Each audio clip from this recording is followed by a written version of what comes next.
যে আমি একবার ঝাড়গ্রামে দিয়ে রাস্তা দিয়ে যাচ্ছিলাম, তখন দেখলাম একটা বাচ্চা, সেই যে বলি আমি গটা, সে এখন কত বড় হয়েছে আমি জানি না, 11-12 সালের কথা হবে, তখন 12-13 সালের কথা হবে। আমি ঝাড়গ্রাম দিয়ে যাচ্ছি, ও তখন খুব ছোট ছিল, 5-6-এ পড়তো হয়তো। দৌড়ে এসে বলল, দিদি দিদি, মেয়েরা শুধু সাইকেল পাবে, ছেলেরা পাবে না? আমি বললাম, পাবি পাবি, সবাই পাবি। ওর কথা শুনে আমার মনে হয়েছিল ঠিকই তো, ছেলে মেয়ে সবাইকে দেওয়া উচিত। সুতরাং ওর কথায় আমি কিন্তু ঝাড়গ্রাম থেকে নিয়ে গিয়ে আমি কিন্তু সবাইকে এই সবুজ সাথী সাইকেল ছেলে মেয়েদের মধ্যে ভাগাভাগি না করে করে দিয়েছিলাম। সে কথা আমার আজও মনে আছে।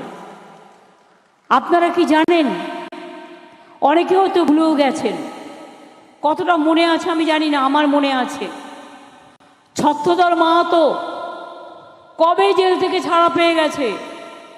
বিজেপি, তখন বিজেপিতে ঝাড়গ্রামে একটা গভর্নমেন্ট ছিল, এখন তো হেমন্ত সোরেনকে জেল, একমাত্র ট্রাইবেল লিডার চিফ মিনিস্টার ছিল, জেলে ভরে রেখে দিয়েছে। ওর বউ কল্পনা সোরেনের সাথে আমার যোগাযোগ আছে। কিন্তু তখন ঝাড়খণ্ডে বিজেপি একটা কেস দিয়ে, যেদিন আমরা ওকে ছাড়ালাম, সিপিএমের আমলে 2008 সালে ও গ্রেপ্তার হয়েছিল, যখন ছাড়ালাম সেদিনই ওকে ওই কেসে গ্রেপ্তার করে নিয়ে চলে গেল। কিন্তু আমার সেই দিনটার কথা মনে আছে, আমি প্রথম জঙ্গলমহল যার হাত ধরে ঢুকি তার নাম হচ্ছে ছত্রধর মাহাতো। আপনাদের মনে আছে একটা ঘটনা, লালগড়ের ওদিকে তখন চিতামণি একজন মহিলা, বয়স্ক মহিলা, তার কান কেটে দেওয়া হয়েছিল, কান থেকে, এবং তখন 3 জন গুলিতে মারা গিয়েছিল। ওটা কি পুলিশের গুলি ছিল? 3 জন মারা গিয়েছিল। তখন তাদের এবং সিপিএমের হারমাদদের দ্বারা আমাকে তখন ছত্রধর, আমার ব্লকের প্রেসিডেন্ট ছিল ছত্রধর, কিন্তু তৃণমূল কংগ্রেস করতো তখন, 2008 সালের কথা বলছি আমি। তারপরে সেই ডেড বডিগুলো নিয়ে আমরা মেদিনীপুরের চৌরাস্তায় গেলাম, ওখানে 4 ঘন্টা 5 ঘন্টা ধরে প্রতিবাদ হলো। তারপরে ডেড বডিগুলো নিয়ে আমরা তাদের গ্রামে গেলাম। এই থেকে আমার জঙ্গল মহলে আসা। যখন ভয় লালগড়ে কেউ যেত না, ওই পিড়া কাটার জঙ্গল পেরিয়ে আমি কিন্তু দিনের পর দিন গিয়েছি। আমার গাড়ি আটকে দিয়েছে, অনেক ঘটনা ঘটিয়েছে, পিড়াকার থেকে শুরু করে ভাদুতলা থেকে শুরু করে, মহলের নামে ওটা জঙ্গল মহল সেতু হবে। বললো, দিদি আমরা নতুন জেলা চাই। 2017 সালে এপ্রিল মাসে আমরা নতুন জেলা করে দিলাম। বললো, দিদি আমরা মেডিকেল কলেজ চাই, মেডিকেল কলেজ করে দেওয়া হলো। দিদি আমরা বিশ্ববিদ্যালয় চাই, বিশ্ববিদ্যালয় করে দেওয়া হলো। দিদি আমরা কলেজ চাই, কলেজ করে দেওয়া হলো। দিদি আমরা মাল্টি সুপার হসপিটাল চাই, মাল্টি সুপার হসপিটাল হলো। কি হয়নি বলুন তো? এখানে আর্চারি একাডেমি থেকে ট্রাইবেল ছেলেমেয়েরা আজকে সারা পৃথিবীতে গিয়ে নাম করছে, এবং আমি চাই ওরা সারা পৃথিবীতে গিয়ে আরও নাম করুক। মনে রাখবেন, এখানকার ছেলে মেয়েদের ট্রেন্ড করলে আজকে আমি এই জন্য খুশি, গর্বিত। আগে কি ছিল পড়াশোনার রেট জঙ্গলমহলে, আর আজকে আপনাদের ঘরের ছেলে মেয়েরা ডাক্তার হচ্ছে, ইঞ্জিনিয়ার হচ্ছে, প্রফেসর হচ্ছে, বড় আইএস অফিসার হচ্ছে, WBCS হচ্ছে, IPS হচ্ছে, কত বড় বড় পদে চাকরি করছে। এটা আমার গর্ব। আগে সাঁওতালি ল্যাঙ্গুয়েজকে কেউ গুরুত্ব দিত না, আমরা এসে প্রথম সাঁওতালি ল্যাঙ্গুয়েজ অলচিকি স্ক্রিপ্টকে গুরুত্ব দিই, এবং অলচিকি এখন আপনি MA ক্লাসেও পড়তে পারবেন, তাই তো? ইউনিভার্সিটিতেও চালু হয়ে গেছে, অনেক সাঁওতালি স্কুল তৈরি হয়েছে। টিচার পাওয়া যাচ্ছিল না, প্যারা টিচারদের দিয়ে চালানো হয়েছে। সেই জন্য বলছিলাম অনেক হয়েছে।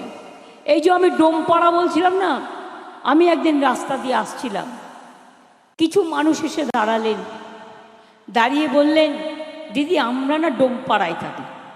আমি বললাম আপনাদের কি চাই?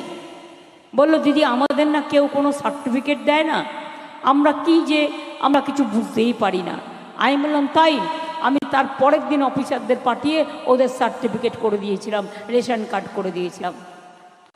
হয়তো আপনাদের এই কথা মনে নেই অনেকের, কিন্তু আমার এই কথাগুলো খুব ভালো মনে আছে। যাক, এটা তো বাংলার ইলেকশন নয়, আমি বাংলা নিয়ে কথা বলতে আসিনি।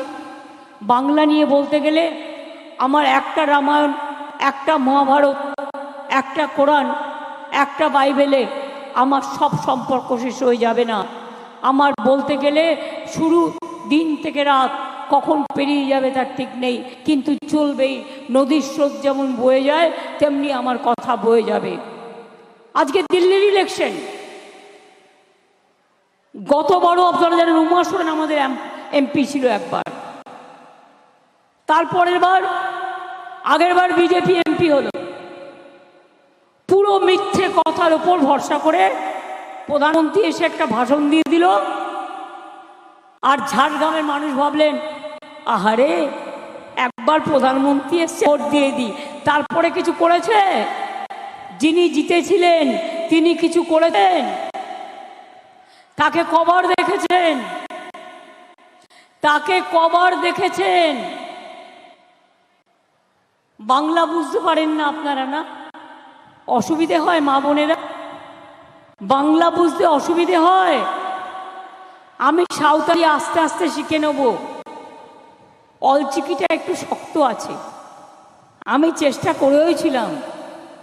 আমার অলচিকিতে আমার কবিতার বইও আছে, আমার কুরমালিতেও যেমন দুটো বই আছে, আমার লেপচা ভাষাতেও বই আছে, ইংরেজি হিন্দি এগুলো তো আছেই।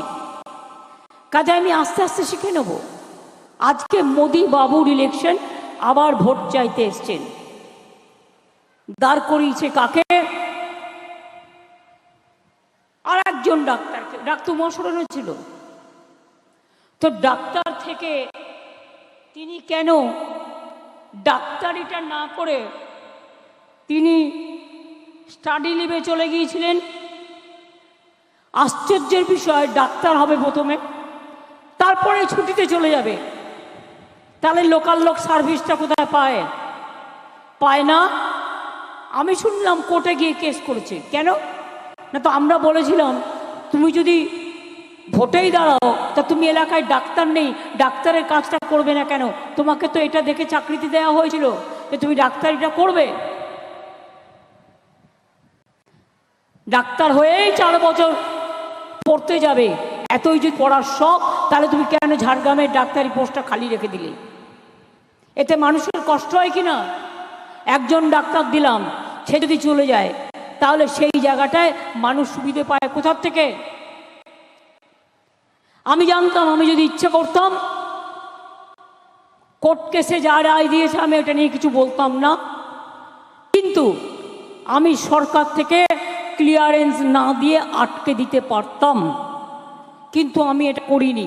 তার কারণ আমি চাইছিলাম লোভ যখন খুব বেশি, আরেকটু লোভ করে ঘুরে আসুক, আরেকটু বিজেপির থেকে টাকা পয়সা নিয়ে আরেকটু টাকা পয়সা করুক, আমার দরকার নেই সব লোকেদের। আমি চাই না, আমি চাই ডেডিকেটেড ডাক্তার, যারা টাকা পয়সা নয়, যারা লোভ নয়, যারা মানুষের সেবার জন্য কাজ করে, দিন রাত মানুষকে সুস্থ করে তোলে।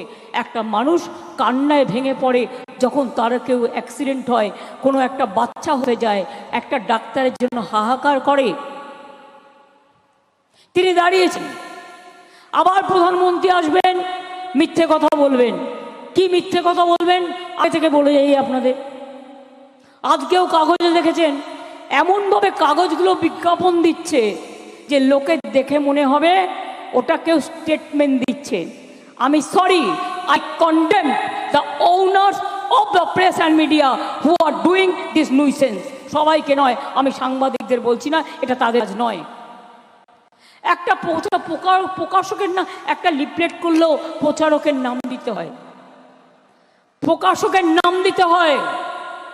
প্রকাশকের নাম নেই, প্রচারকের নাম নেই, কয়েকটা ছেলের বুকে ছবি, মোদিকে ধন্যবাদ জানাচ্ছে। আর স্বরাষ্ট্রমন্ত্রীকে কি না তো ক্যা করে দেওয়ার জন্য ধন্যবাদ। পুরো মিথ্যে কথা, ভুয়ো মতুয়া ভাই বোনেরা, বিশ্বাস করবেন না, এটা সম্পূর্ণ একেবারে ভাওতা সাজিয়ে তৈরি করা নাটক, ওই সন্দেশখালির মতো তৈরি করা নাটক। আপনি যখনই ক্যার জন্য অ্যাপিল করবেন, আপনাকে বিদেশি বলে বাতিল করে দেওয়া হবে। যাদের ছবি দিয়েছে তার মধ্যে কিছু আফগান আছে, যাদের সাথে বাংলার সম্পর্ক নেই, মনে রাখবেন। আর চালাকিটা কি দেখবেন, বাইরে আমেরিকায় ছেলেমেয়েরা পড়তে গেলে বা অন্য জায়গায় পড়তে গেলে বিদেশে 5 বছর পর থাকার পরে একটা না, বা 10 বছর থাকার পরে তাদের একটা গ্রিন কার্ড দেওয়া হয়। এটা ওই রকম টাইপের একটা ভাওতা, সেটা যেটা আফগানদের দেওয়া হয়েছে। পুরো মিথ্যে, কিন্তু দেখে মানুষ ভাববে আরে এতগুলো লোক ধন্যবাদ জানাচ্ছে, তাহলে কি এটা সত্যি? না, সত্যি নয়, ওটা মিথ্যে। ভোটের আগে রাজনীতি, ভোটের পরে এলাকা থেকে তাড়িয়ে দেবে, জেলে ভরে দেবে। মোদিদের বিশ্বাস করবেন না, ওরা হচ্ছে 420, ওদের কথার কোনো গ্যারেন্টি নেই, নো গ্যারেন্টি। কি করবে জঙ্গলমহলে? আর কিছু করার আছে? একলব্য স্কুল থেকে শুরু কি করিনি, ধামসা মাদল থেকে শুরু করে কি করিনি, রাস্তা থেকে শুরু করে কি করিনি, কনক দুর্গার মন্দির থেকে শুরু করে একেবারে ঝাড়গ্রাম রাজবাড়ি হয়নি? কি বিজেপির গ্যারেন্টি 420 লিডাররা? একবার বলবেন, লোককে এসে বলছে বিনা পয়সায় চাল দিচ্ছি, একদম মিথ্যে কথা। 1 পয়সাও চালে দেয়নি। 2 বছর ধরে চালের টাকা আমরা দিচ্ছি, রাজ্য সরকার। তাই বলবে 420 no guarantee, 420 no guarantee, 420 no guarantee. জল বাড়িতে বাড়িতে পৌঁছচ্ছি আমরা। খেটে খুঁটে পাইপ নিয়ে যায় কারা? জমি দিচ্ছে কারা? লাগাচ্ছে কারা? মেনটেনেন্স করছে কারা? প্লাস 30% টাকা আমরাও দিই, 75 ভাগ আমরা দিই। মিথ্যে কথা বলে বিজ্ঞাপন দিচ্ছে, জল যাই, জল দিয়েছে তাই গিয়ে মোদিকে ভোটটা দিয়ে আসি। মই দেয়নি, এরপরে যদি খারাপ হয়ে যায় তারপরে কিন্তু আমায় বলবেন না দিদি কলটা সারিয়ে দিন। যারা মিথ্যে কথা বলছেন, ও তো টাকা নিয়ে বিজ্ঞাপন করছে, টাকা নিয়ে তৈরি করা ভিডিও তৈরি করে নাটক তৈরি করে খাচ্ছে। ভাবছে মানুষ এত বোকা। বিজ্ঞাপন দিয়ে বলছে বিনা পয়সায় গ্যাস পাবেন। বিনা পয়সায় গ্যাস পেয়েছেন কেউ? বিনা পয়সায় গ্যাস পেয়েছেন কি মা বোনেরা? বিনা পয়সায় গ্যাস মিলা? বিনা পয়সায় গ্যাস পেয়েছেন? তাহলে আজকে 1000 টাকার ওপর গ্যাসের দাম, বিনা পয়সায় চাল 1000 টাকার গ্যাসে ফুটছে, বিনা পয়সায় চাল। বাহবা নন্দলাল, এদের কি বলবেন? No guarantee, only guarantee is 420। বলছে বিনা পয়সায় বিদ্যুৎ দেবো, দিয়েছে? দিয়েছে? তাহলে যদি না দেয় তাহলে 420 বাবুদের এ কথায় বিশ্বাস করে একটাও ভোট দেবে না। কাগজে যেগুলো ছবি দিচ্ছে টাকা দিয়ে, 100 দিনের কাজে গরিব লোকেদের টাকা দেয় না। আর মনে রাখবেন, গরিব লোকের পাকা বাড়ি করে দেয় না, সেই টাকা দিয়ে নিজেদের প্রচার করে ইউটিউবে, সোশ্যাল নেটওয়ার্কে, সংবাদ মাধ্যমে, রেডিওতে। লজ্জাও করে না। আমরা 100 দিনের টাকা দিয়েছি, আর 100 দিনের যারা জব কার্ড হোল্ডার তারা যাতে 50 দিনের কাজ পায় তার জন্য বছরে আমরা একটা প্রোগ্রাম চালু করেছি, সেটার নাম কর্মশ্রী। যারা জব কার্ড হোল্ডার কাজ করতে চান, বিডিও অফিসে গিয়ে বলবেন আমি কাজ করতে চাই। 50 দিনের জায়গায় দরকার হলে 60 দিনও দেবো, কিন্তু 3 বছর ধরে ওরা কাজ করতে না দিলেও আমরা কিন্তু কাজ করিয়েছি। গত বছরেও 45 দিন কাজ হয়েছে।